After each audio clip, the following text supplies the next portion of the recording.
Hello friends, if you're new to my channel, welcome. Why don't you go down and hit the subscribe button and ring the bell so you don't miss any episodes. For my fans and subscribers, I really do appreciate you. Today's topic is the proliferation of the Satanic Panic. Not much else I need to say. Let's get on with the video. As stated previously, the Satanic Panic started as a lot of little fires that joined together to form one big fire. In the late 70s, Hollywood producers were panicking because they thought that cinema was dying. This was mainly due to home video players that freed consumers from the movie schedules of the cinema. During the early days, most people usually used these systems to watch MASH or sometimes porn, but on the fringes, Christian Evangelicals used VCRs to watch claims that thousands of kids were participating in ritual, sadistic, satanic sacrifices. Other evangelicals thought kids' shows like He-Man and She-Ra were brainwashing tools for the occult. Hey, leave my He-Man and She-Ra alone. Oh, and in case you didn't know, satanic high priests had infiltrated law enforcement and could literally kill with one look. What? You didn't know that?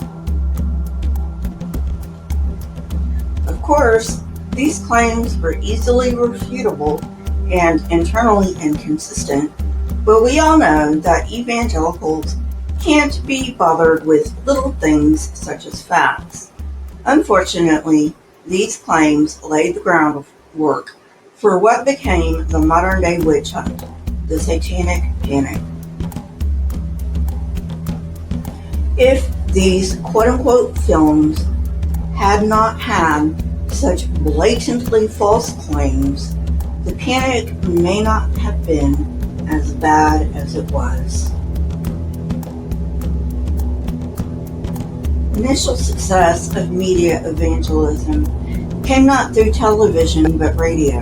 The evangelical movement did not make much headway into film until the 1950s when Billy Graham's Worldwide Pictures Filmhouse appeared.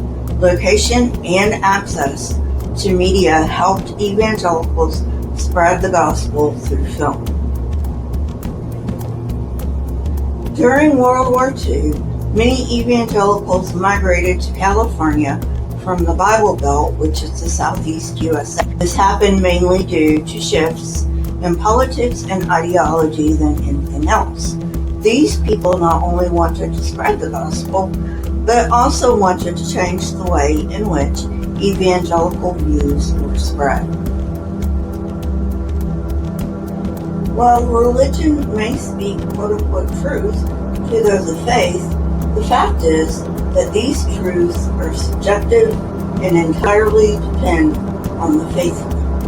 The evangelical communities have always held a love-hate relationship with the entertainment industry. What do I mean by this? Well, they are perfectly willing to use it as a means of spreading their message, while at the same time condemning it for portrayal of sex, violence, and drinking. The development of home videos began in the 1970s, yet even then it didn't really take off. A trip to the theater cost way less than movie cassettes at this time. Movie rental stores operated at this time, but did not meld with the evangelical market, preferring instead to carry horror and adult films. However, rental stores, both local and national, did carry some Christian films, but did not cater to this market.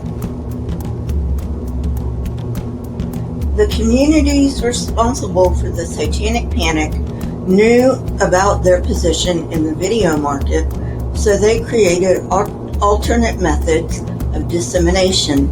They presented their own media through churches and their own businesses.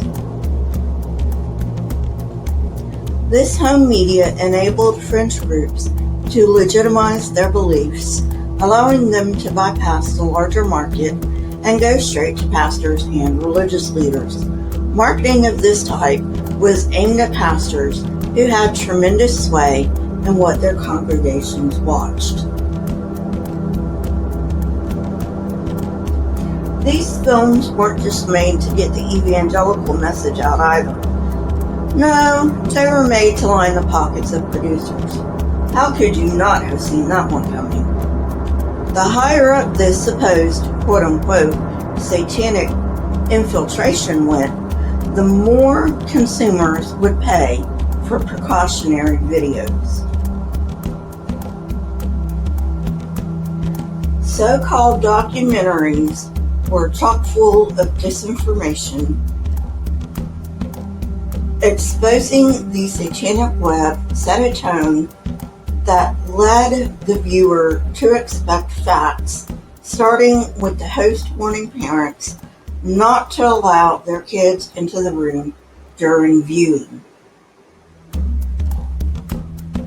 The film then shows fast cuts of a cast who are supposedly experts and witnesses, making implausible claims for which they cite no supporting evidence, such as 85% of kids in Europe that are in high school are exposed to Satanism. In 1991, Peter Lalonde produced Not Just Fun and Games, revealed the supposed occult connections of mass-produced toys and entertainment. One bizarre idea, how do they come up with this stuff, was that Teenage Mutant Ninja Turtles came from ninjutsu, which they was the practice of assassins killing in the name of occult forces. The fact that there are no scriptures to back these delusions didn't stop them. In fact, they had plenty of scriptures that supposedly legitimized these outlandish claims. This just highlights the silliness of these videos. Fortunately, this came out as the panic was dying.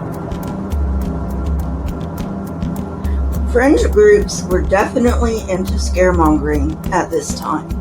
In the UK, a film was released on VHS titled Doorways to Danger that targeted Ouija boards, fortune-telling, and demonic possession. It presents as more of a retelling of ghost stories than a documentary.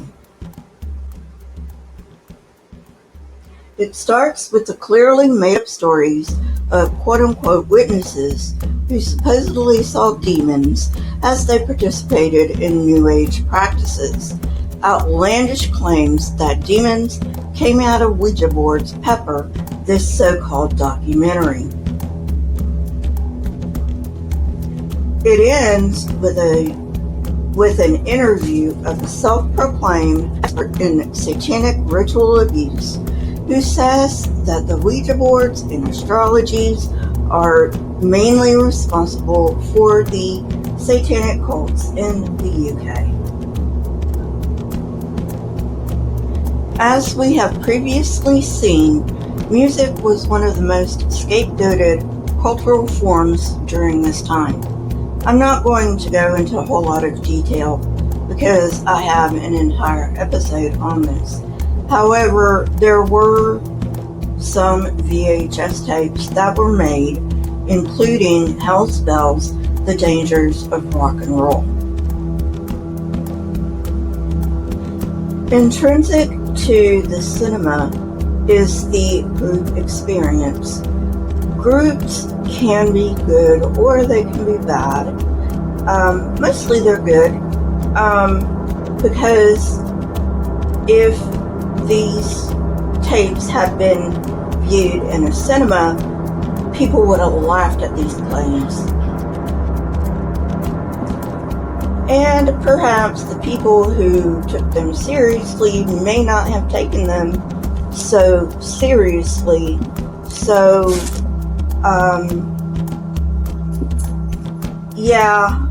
like I said, groups can be good, but they can also be bad. In the cinema, groups are basically... Well, friends, that's it for today. I hope you enjoyed it. If you did, hit that like button, press the subscribe button, and ring the bell so you don't miss out on any episodes.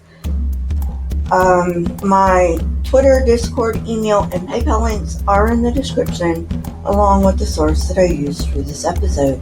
If you wish to support this channel, you may do so on my PayPal link. Please leave comments in the comment section. Not only do I love hearing from you, but it also triggers the YouTube algorithm. If you have any requests, you can leave them down there as well.